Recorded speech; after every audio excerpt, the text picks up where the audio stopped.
네, 그럼 2차시 수업 시작을 할게요. 2차시 수업은 이제 교육 목적의 개념 체계에 대해서 먼저 2차시에서 알아봤잖아요.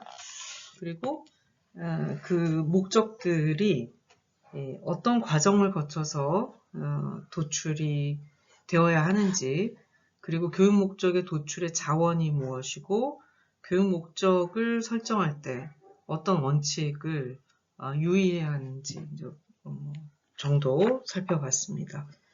이제 2차 시에서는 핵심 역량이라는 이야기가 나오거든요.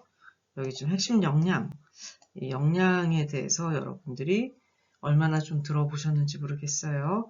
최근에 이 목적에 대한 패러다임 변화, 교육의 패러다임 변화죠. 역량 기반 교육이 지금 현재 우리 교육의 패러다임, 지향하고 있는 패러다임이라고 볼 수가 있겠습니다. 그래서 이 역량이란 개념은 어떻게 나와서 또 어떻게 우리 교육에 도입되고 있는지도 살펴보도록 하겠습니다. 우선 교육 목적의 영역 분류를 어떻게 하는지 살펴보도록 하죠. 블룸이라는 학자가 이제 교육학 공부하시면 이 블룸이라는 학자 이름을 자주 듣게 될 거예요. 목표 분류학, 교육을 어떤 목표가 있는지 이제 세분화해서 저술을 한 학자입니다. 1960년대에 발간된 서적인데요. 교육 목표 분류학 1, 인지적인 영역, 교육 목표 분류학 2, 정의적이고 기술적 영역으로 두 권의 책을 이렇게 한국에도 번역이 되어 있어요. 좀 고전적이긴 한데요. 우리가 교육 목표라고 할 때 지덕체, 보통 뭐 이제 전인교육 이러면서 인지적이고 정의적이고 기능적이다. 이런 분류를 아주 일상적으로, 상식적으로 쓰고 있잖아요.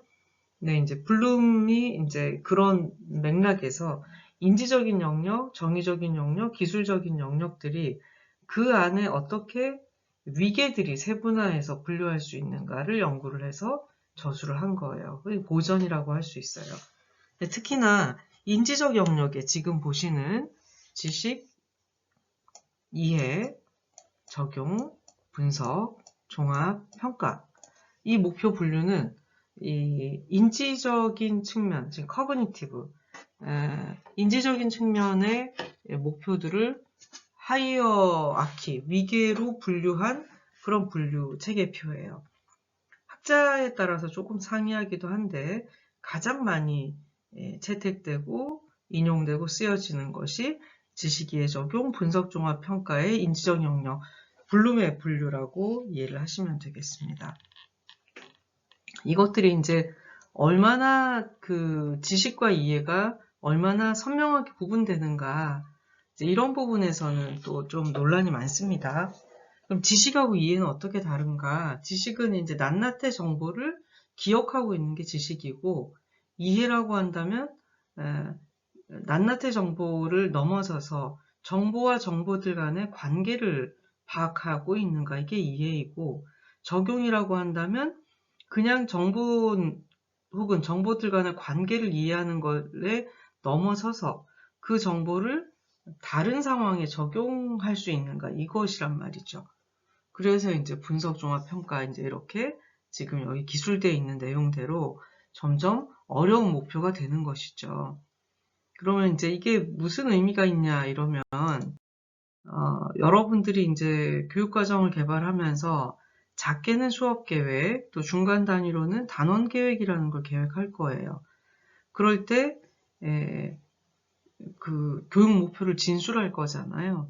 진술을 할 때 요런 용어들을 동사로 쓰면 그거는 대부분 지식의 수준이다 이거예요. 뭐 설명할 수 있다, 혹은 기억할 수 있다, 열거할 수 있다, 분류할 수 있다, 뭐 이런 식의 아주 기억만 하면 단편적인 그 정보들을 학습한 수준이다라고 봐지는데, 그때 이제 목표 설정의 동사를 이런 것들을 쓴다는 얘기입니다.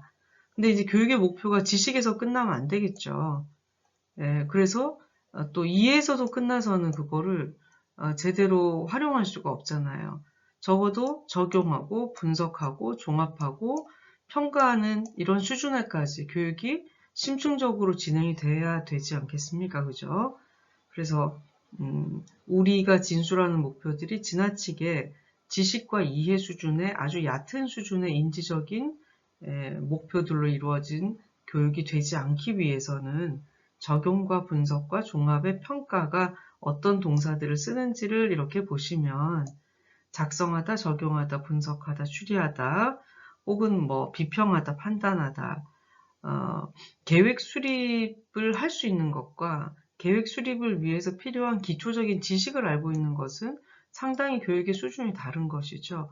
그래서 이제 지금 이건 아래로 내려올수록 교육 목표의 수준이 높아지고 있는 그런 테이블로 이해를 하시고, 내가 작성하는 동사의 수준이 너무 지식의 단편적인 정보를 회상하는 정도의 지식 수준에 머물지 않도록 유의하는 것. 그것이 지금 이 목표 분류학을 공부하는 이유이기도 하겠습니다. 마찬가지로 이제 정의적 영역은 현재는 블룸이 아니고 이제 크레스홀의 분류를 가져왔습니다. 수용, 반응, 가치, 조직, 인격화까지. 그러면 수용은 그냥 그렇구나 라고 감지하는 것, 자극을 받아들이는 것이고, 반응은 거기에 능동적으로 대응하는 것이고, 그것을 본인의 가치에 연결시키는 게 가치화라고 그러면 그 자체로 상호 관계들을 내 나름대로 체계화시킨 걸 조직화라고 그러고, 그것이 아예 자기가 인식하지 못하는 수준의 내면화된 상태, 그냥 아예 내 것이 된 상태가 인격화라고 한단 말이죠. 그래서 이제 정의적인 영역, 다른 사람에 대한 예의라든지 뭐 봉사심이라든지 이런 것들도 이런 위계를 거쳐가지고 인격화까지 목표로 갈 수 있다는 거예요.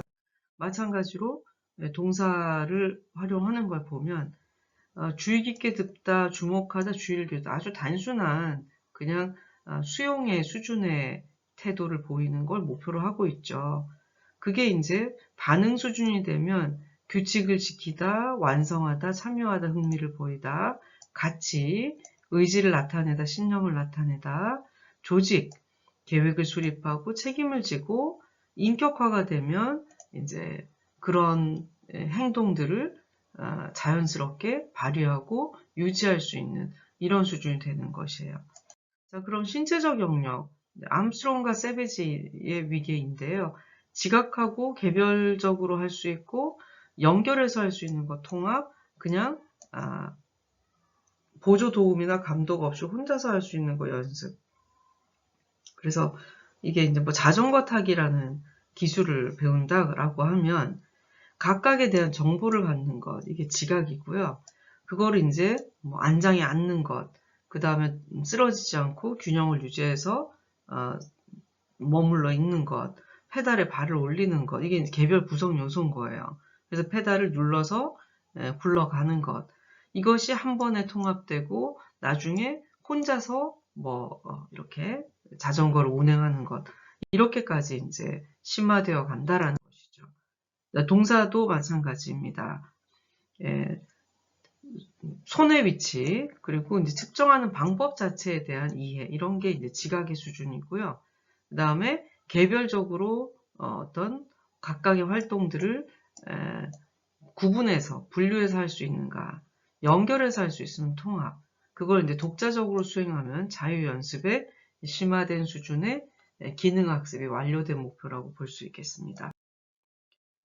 이제 유사한 목표 분류학으로 메릴의 목표 분류학이 또 많이 쓰여요. 우리는 블룸을 이제 좀 찾아봤고요. 메릴의 경우는 좀 더 단순해요. 그 수행의 수준, 어느 정도의 깊이냐에 따라서 리멤버, 기억하는가, 유즈, 활용하는가, 파인드, 발견하는가, 밑으로 갈수록 어려워지죠. 그리고 동사도 기억하다, 설명하다, 진술하다 해서 분류, 증명, 적용하다, 창안하다, 발견하다, 뭐 창작하다, 뭐 이렇게 그 동사들도 달라집니다. 그 다음에 내용의 유형은 아까 블룸 같은 경우는 인지적, 정의적, 기술적 이렇게 분류를 했는데 메릴은 팩트냐, 컨셉이냐, 프로시디어, 절차냐, 프린시펄, 룰이냐, 원리 법칙이냐 이렇게 이제 분류를 했거든요. 그래서 팩트라는 것은 이제 단편적인 정보죠. 개념이라는 건 그 정보들 간의 관계이죠. 절차는 순서죠. 그걸 활용하는 순서. 그리고 원리나 법칙이라는 거는 이 개념들 간의 관계, 개념들 간의 관계 혹은 법칙, 룰, 그게 이제 법칙이네요. 그죠? 그래서 이 속성에 관한 좀 더 복합적인 내용의 수준이 원리 법칙이라고 볼 수 있습니다. 그럼 내용의 수준과 내용의 유형을 이제 크로스하면 수준이 아까 기억하고 활용하고 발견하는 수준이었고 내용의 유형이 사실이냐 개념이냐 절차냐 원리 법칙이냐였잖아요. 사실을 기억하는 것, 요 수준이에요. 사실을 활용하는 것, 사실을 발견하는 것, 어떤 개념을 기억하는 것, 어떤 개념을 활용하는 것, 어떤 개념을 발견하는 것. 그럼 이제 발견으로 갈수록 어려운 거 맞죠? 그 다음 사실보다는 개념으로 갈수록 어렵겠죠? 이런 식으로 지금 목표 분류를 하면 몇 가지 나옵니까? 아까 블룸은 대단히 많았잖아요. 이제 메릴의 경우에는 3 곱하기 4, 12가지 분류가 나오거든요. 그럼 이제 비교적 조금, 좀 간결화되는 거죠. 목표들의 수준들이. 이런 거를 뭐하러 하겠습니까? 목표가 사실은 아까 이제 지식이해 정보, 지식이해 적용, 분석, 종합, 평가했는데 지식 이해 수준에서만 머무른 목표를 가지고 우리가 좋은 교육의 목표라고 할 수 없는 것처럼 기억의 수준에만 잔뜩 목표를 놓고 교육이 이루어졌다면 기억은 잘하고 줄줄줄 답은 얘기하는데 그걸 활용하거나 좀 더 고차원적인 장면에서 못 쓴단 말이죠. 그러면 이제 우리가 이제 그 목표는 좀 수정이 돼야 되는 거예요. 그래서 내가 목표를 설정할 때 활용이나 발견이나 이런 어떤 고차원적인 목표로 적절하게 이제 분포가 될 수 있도록 내가 설정한 목표들을 확인하는 것. 그 다음에 내용 유형도 마찬가지예요. 그리고 또 두 번째는 이것이 어디에 활용되냐면 평가에 활용된단 말이에요. 예를 들어서 개념을 기억한다 라는 목표를 뭐뭐뭐의 개념을 설명할 수 있다라고 한다면 나중에 이제 이 부분이 시험에 이 부분 내야 되는 거죠. 개념을 기술할 수 있다라는 게 목표인데 그 개념을 가지고 적용해봐라 이런 목표를 내면 시험을 내면 목표하고 평가하고 타당성이 떨어지는 거예요. 아니면 이제 목표는 뭔가를 개발하고 창안하고 발견하고 이런 고차원의 목표를 진술해 놓고 실제 문제는 그러면 그 유형을 기술해봐라, 골라봐라, 혹은 그 절차를 이해해봐라, 이해한 것을 설명해봐라, 혹은 법칙을 설명하라 이러면 기억 수준에서 평가를 하는 거예요.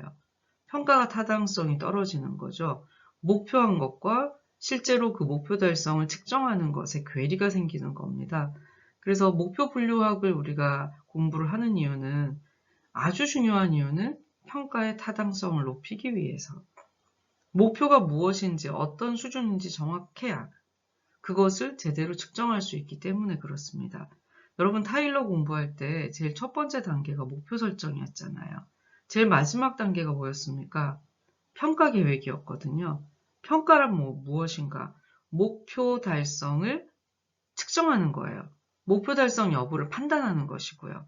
그렇다면 평가하고 목표는 세트예요. 근데 이제 그 평가에서 아주 그 익숙한 어떤 우리 그냥 이제 평상시에 루틴대로 전부 다 시험을 친다 그래요. 시험의 대부분은 얼마나 기억하고 있는가이거든요. 그래서 이제 이 부분에서 우리가 평가의 타당도를 높이기 위해서는 어떻게 목표를 측정할 것인가 이제 평가에 대한 고민과 연결되는 그 부분이 지금 목표 분류학을 공부하는 또 중요한 이유입니다. 또 앞서서 말했듯이 또 이 공부를 해야 되는 것이 지식이나 이해 수준에 머무르지 않고 또 메릴의 분류에서는 기억의 수준에만 잔뜩 머무르는 그런 목표 설정을 지향해야 되겠다는 거죠. 활용 수준, 방일견 수준의 목표들로 더 심층적인 교육으로 나아가기 위해서 균형 있게 목표 설정을 하는 그런 데 활용을 하기 위해서 우리가 이걸 공부를 하는 겁니다. 자, 그럼 목적으로서의 핵심 역량에 대해서 우리 교재에서 130쪽부터 이제 이 얘기가 나오는데요. 요거는 제가 어떻게 핵심 역량이 교육의 목표로 대두가 되었는지 배경 설명 교재에는 없습니다. 좀 추가해서 하도록 하겠습니다. 지금 사회를 슈퍼 컴플렉스티 소사이어티라 그래요. 초복잡성 사회라고 하거든요. 그럼 초복잡성 사회에는 대체 양립할 수 없는 해석의 차이가 다수 발생하고 이로 인해서 세계를 바라보는 틀 자체가 논쟁이 되는 사회. 영국의 철학자 바넷이 이제 명명을 한 개념입니다. 슈퍼 컴플렉시티, 슈퍼예요. 그럼 슈퍼를 빼면 컴플렉시티잖아요. 복잡한 사회인데 복잡한 사회는 불확실하고 예측이 어렵거나 예측이 가늠이 조금 안 되는 거지만 초복잡성은 그것을 더 초월했어요. 이제는 해결될 수 없는 질문이 아예 정답이 애시당초 없는 예측이 어렵거나 불확실하거나 뭐 이게 아니고 애시당초에 질문 자체가 해결되지 못하는 질문들이 등장을 하고 그 질문에 대한 답이 각각의 가치나 관점이나 본인이 바라보는 이 뷰에 따라서 다르게 해석되고 거기에 따라서 아주 상반된 혹은 동시에 여러 개의 해석들이 동시에 공존하는 그런 특징. 굉장히 불안정하고 모호하죠. 이게 이제 초복잡성 사회를 한 거예요. 이미 이제 우리는 이런 세대에 들어서지 않았나 생각이 듭니다. 왜냐하면 하나의 사건을 보는 시각도 얼마나 다양한 것인가를 우리는 늘 체감을 하고 있습니다. 이전에 이것이 옳아, 이것이 맞는 것이야 라고 하는 것이 사실은 채널이 굉장히 제한되어 있었기 때문에 여러 가지 이제 이 공중파라든지 메이저 언론이라든지 이런 몇 가지 채널만 딱 통제를 해버리면 정답이 정해지는 거였거든요. 그리고 개인적으로 나는 그렇게 생각하는 것 같지 않은데 라고 하는 거는 그냥 나만 좀 이상한갑다 이러고 가만히 있었는데 지금은 동시에 채널이 다 열리니까 각자가 어떻게 주장하는 논리들을 그냥 마구 떠들 수 있는 거잖아요. 그럼 그렇게 보면 이제 그런 여러 가지 다양한 해석들이 지금은 정말 무제한의 채널을 통해서 무제한으로 쏟아져 나오고 있다는 거예요. 이게 이제 통신의 발달에 따라서 더더욱 초복잡성 사회로 우리가 진입을 하고 있어요. 그런데 이 얘기에서 교육적인 과제가 크다는 거예요. 그럼 학교에서 뭘 가르칠 건가? 이런 불확실하고 예측 불가능하고 그리고 이제 혼돈과 불안이 가득한 이런 초복잡성 사회에서 학생이 삶을 살아가기 위해서 어떤 능력을 학교에서 길러줄 것인가? 어떻게 잘 살아갈 수 있도록 도와줄 건가? 이게 교육적 과제예요. 학교든 가정이든 특히 학교에서요. 그런데 이제 학교에서는 기존에 무엇을 가르쳐 왔던가를 우리가 점검을 해보면 학교의 출발은 7자유학과였다는 겁니다. 3학사과. 7개의 자유민을 위한 교과목이에요. 생산에 종사하는 사람이 아니라 그냥 자유민. 먹고 놀아도 되는. 그래서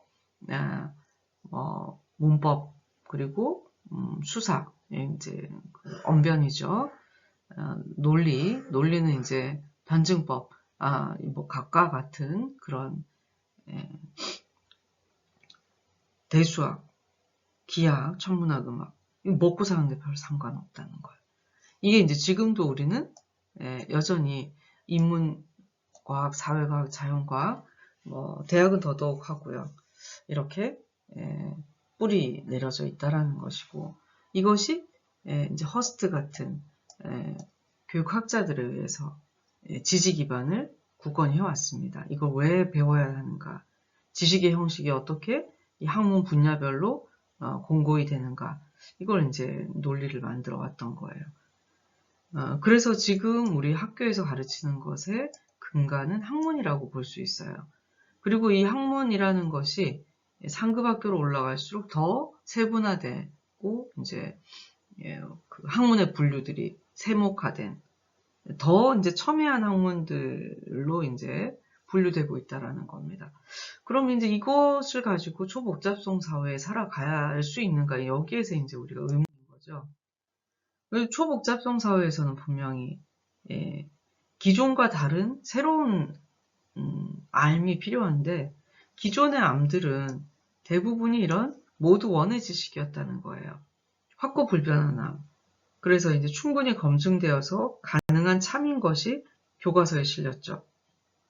근데 이제는 이 대부분인 학교 교육의 교육과정에 대한 어떤 문제 제기들이 지금 필요해지고 있다라고 생각을 하시면 돼요. 그래서 이제 학력관도 변화하는 것이 이전에 학력이 높다 이렇게 얘기할 때는 학업 성취도 즉 내신이 높은 게 학업 성취도 높은 거고 그게 학력이 높은 거였어요. 그리고 이제 그 내신 등급이라는 학업 성취도는 주로 어떻게 측정됐냐면 주로 암기에 의해서 인지적인 측면에서 측정이 됐어요. 물론 요즘 역량 기반 교육에서 수행평가라든지 이제 좀 더 인지적인 것들 이외에 이제 여러 복합적인 능력들을 측정은 하지만 아직 변별력이나 이런 그 평가의 객관성을 보장을 못하기 때문에 아직 그 대부분의 평가들은 주로 이제 얼마나 지적인 기능을 잘 활용하는가로 측정이 돼요. 근데 여기에서 교육 패러다임을 변화하면서 학력이라는 거는 미래의 학습 능력이다. 그래서 지식만 들어가 있는 대부분이 아니고 기능과 태도를 포괄하는 넓은 의미이다. 이게 이제 역량이라고 하는 단어가 대두가 되는 겁니다. 그래서 역량의 개념은요, 어떤 일을 할 수 있는 능력이고 영어로 누런 용어들을 씁니다. 그 출발할 때는 73년 맥클랜드는 현장에서 직무 성과를 아주 그 우수하게 내는 그런 사람들의 속성이 뭔가였지만 이게 이제 지금에 와서는 구체적으로는 2003년에 데세코 프로젝트 이후에는 특정한 직업 현장이 아니고 모든 사람들이 삶을 살기 위해서 필요한 그러니까 일반적인 그 속성으로 이때는 현장이었지만 지금은 현장에 한정된 개념이 아니라 모든 사람들의 일반적인 필요한 능력으로 개념이 확장됐다는 거예요. 그래서 그런 과정에서 보면 이 데세코 프로젝트는 Definition and Selection of Key Competencies OECD에서 연구한 거거든요. 21세기에 필요한 핵심 역량이 무엇인가에 대한 연구인데 자율적 행동, 도구의 상호작용 활용, 이질 집단에서 상호작용 이게 21세기를 잘 살아가기 위해서 모든 사람이 필요한 거라는 거예요. 이거 어디서 가르쳐 주냐 이거예요. 학교에서 이거 가르쳤냐? 학교에서 그럼 자율적 행동은 뭐 도덕에서 가르쳤나? 네. 이렇게 해서 이제 학교는 교과 중심이었기 때문에 이런 필요한 역량들을 학교 교육하고 지금 조금 언밸런스한 측면이 있다는 거예요. 마찬가지로 이제 유네스코의 핵심 역량, 여기 소프트 스킬 이런 내용들이 기존에 없었던 21세기에 필요한 새로운 미래 핵심 역량으로 대두된 것입니다. 세계경제포럼에서도 이것도 4C라고 하는 여기 지금 다 C로 시작하는 용어들이 컴피턴시거든요. 이 컴피턴시라고 하는 것이 미래에 필요한 하다라고 한 이런 속성들을 4C 또는 소프트 스킬 혹은 뭐 데세코 뭐 이런 식으로 이제 도출을 해내는 거예요. 가장 최근의 역량은 데세코 2기거든요. 버전 2.0이라 하는데 아까 그 초복잡성 사회 얘기했잖아요. 보시면 딜레마와 갈등 극복 굉장히 초복잡성 사회에 필요한 역량이라고 할 수 있어요. 그 혼란과 불안정 속에서 딜레마와 갈등을 극복하는 능력 중요하겠죠.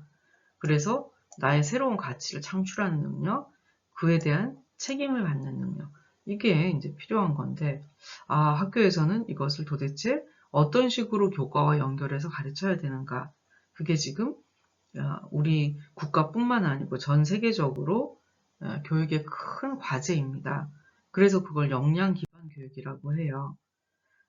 그래서 학교뿐만 아니고 그런 역량을 가르치려면 학부모, 지역사회, 또래 이렇게 이제 그 교육의 저변이 훨씬 더 확장이 되는 것이죠. 그래서 최근에 보면 지역사회 연계라든지 뭐 또래 간 학습이라든지 학부모의 어떤 교육 참여라든지 이런 교육의 주체들도 상당히 다변화되는 그런 교육 실험들을 볼 수가 있겠습니다.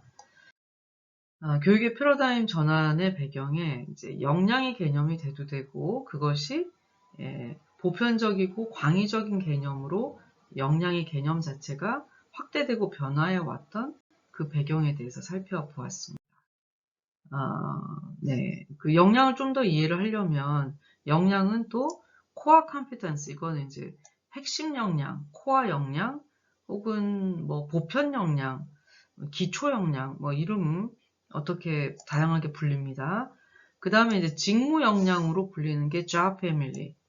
job이라는 것이 직무거든요. 직업군, family가 군이에요. 직무군 1, 직무군 2, 직무군마다 다른 역량들이 필요하잖아요. 이게 job family예요. 그 다음에 이제 테크니컬, 훨씬 더 협소하죠. 그 다음에 리더십 역량, 이런 식으로 역량들도 그 적용 범위에 따라서 우리는 좀 다른 이름으로 좀 더 부르고 있습니다.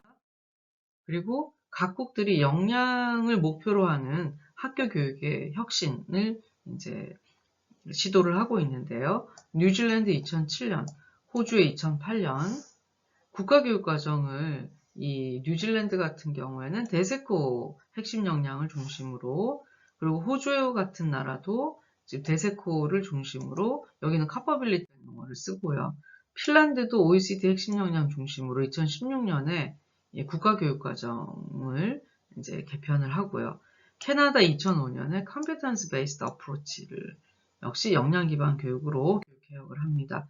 우리 국가는 2015년 개정부터 핵심 역량은 요것이야라고 이제 6개를 이렇게 제시를 했습니다. 그래서 2015 개정 교육과정부터 핵심 역량이 우리 초중고의 학교 교육에서도 교육의 목표로 대두가 되었던 거죠. 그전에 역량이라는 것은 그냥 개념적으로만 있었지 이렇게 구체적으로 설정해서 교육과정에서 목표로 정하는 경우가 이제 이번 처음이었어요. 자, 이렇게 봤을 때, 자, 요거는 데세코의 일기 프로젝트의 자율적 행동 역량, 도구의 상호작용 활용 역량, 이질 집단에서 상호작용 역량 요거 일기예요. 일기는 97년에 연구가 시작이 돼가지고 21세기 뭐가 필요한가 이렇게 연구해서 2003년에 발표되었거든요. 아까 이제 여기에서 2기까지 나아간 것까지 봤죠. 우리 교재에는 지금 1기 역량이 있어서 그대로 소개를 했습니다. 그리고 우리 그 초중등학교 핵심 역량 지금 여기 뭐 여러 가지 역량들 명칭들이 2015 개정 이 이제 아마 2022 개정에는 지금 한창 역량 논의가 하고 있는데요.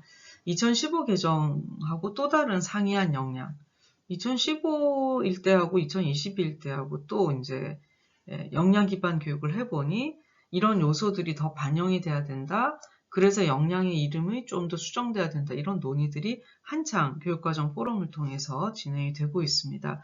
요거는 이제 과거의 자료니까 한번 참고해 보시길 바라고, 뭐 그때 이제 다양한 역량들이 이렇게 제기가 되었던 것을 확인할 수 있습니다. 그리고 이 역량이라고 하는 것은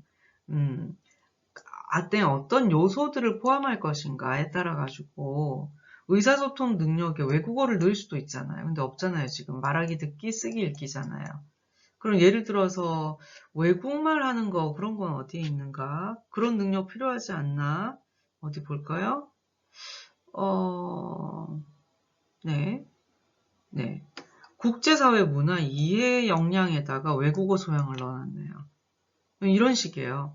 그래서 어떤 능력들이 필요한데 빠졌나 살펴보고 없으면 뭐 새로 역량을 하나 영역 설정을 하든지 아니면 뭐 어떤 역량 안에 여기 그러니까 국제사회 문화 이해를 넣든지 그렇지 않은 의사소통 능력에 외국어로 의사소통하기를 넣든지 뭐 이런 식으로 역량이 분화돼 가고 더 명료해지고 또 변화해가는 그런 과정을 거칩니다. 2015의 역량 살펴봤고, 자, 이제 교육 목표의 진술을 보면, 진술은 아까 블룸 했죠. 목표들이 있고 지식이해 적용, 요거 이제 위계별로 목표들을 작성할 수 있다. 어디에 따라 다르다, 동사에 따라 다르다. 메릴의 분류 체계에 따라서도 작성할 수 있다. 그리고 수업 목표 수준에서는 행동 목표 진술이 참 좋겠다라고 제안한 게 메이건데, 이게 지금까지도 되게 그 어떤 표준처럼 사용되고 있다. 어떠냐 하면 요소가 행동 동사를 쓸 것, 어떤 조건에서 해야 될지 조건을 달 것, 어떤 수준만큼 도달해야 될지 도달의 수준을 설정할 것. 그래서 100m를 보조기구 없는 조건에서 14초 이내라는 수준으로 달릴 수 있는 관찰 가능한 행동. 그러면 요것이 수업 목표의 하나의 예시가 되는 거예요. 자, 요거는 지금 교육과정 수업보다는 교육 방법 및 공학 혹은 여러분 교과 교재 연구 및 지도법에서 더 구체적으로 연습하고 이제 피드백 받을 수 있을 거예요. 네. 그리고 이제 아이즈너, 영교육과정을 제안한 아이즈너의 경우에는 왜 행동 목표만 너무 관심을 갖냐? 행동으로 보이지 못하는 목표들이 그러면 다 간과되면 할 수 있지만 그걸 말로 설명하거나 행동으로 보이지 못하는 그런 암묵지라 합니다. 그런 암묵지들이 교육에서 중요한 목표인데 그것이 지금 간과되고 즉 영교육과정의 영역이 될 수 있다라고 하면서 비행동적 목표도 필요하다라고 주장을 했던 거예요. 그래서 이제 문제 해결 목표, 표현적 활동 목표, 예를 들어서 이제 어떤 문제를 해결한다 하거나 그렇지 않으면 그 감상하고 노래하고 몸으로 표현하고 이런 어떤 표현의 결과 자체도 중요한 목표 진술에 포함돼야 된다라고 비행동적 목표 진술을 이제 주장한 경우가 있습니다. 참고하시고, 자, 이렇게 해서 교육 목표 설정에 대한 수업은 요 두 차시로 마무리하겠습니다. 수고 많으셨습니다.